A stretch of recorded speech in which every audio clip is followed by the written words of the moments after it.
Au Canada, comme dans tous les pays développés, l'impôt sert à redistribuer la richesse dans des services qui profitent à toute la population.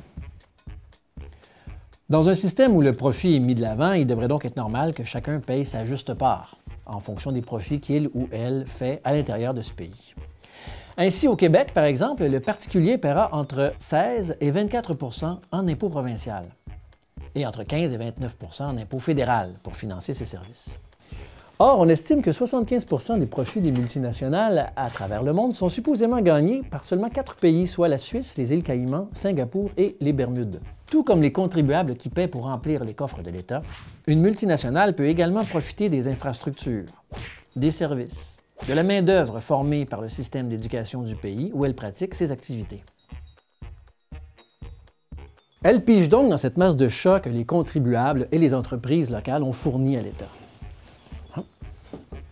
En échange, cette même multinationale qui déclare tous ses revenus dans un paradis fiscal ne contribue jamais à la masse de chats dans laquelle elle profite, comme tous les payeurs de taxes.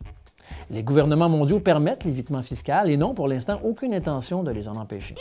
À quelques différences près, ils ont tous la même attitude permissive par rapport à l'évitement fiscal. Ça veut aussi dire que ces moyens de sauver de l'impôt sont disponibles pour les simples contribuables partout dans le monde, grâce à quelques astuces légales que je vous dévoilerai sous peu dans mon guide de l'évitement fiscal intitulé « Un paradis pour tous ».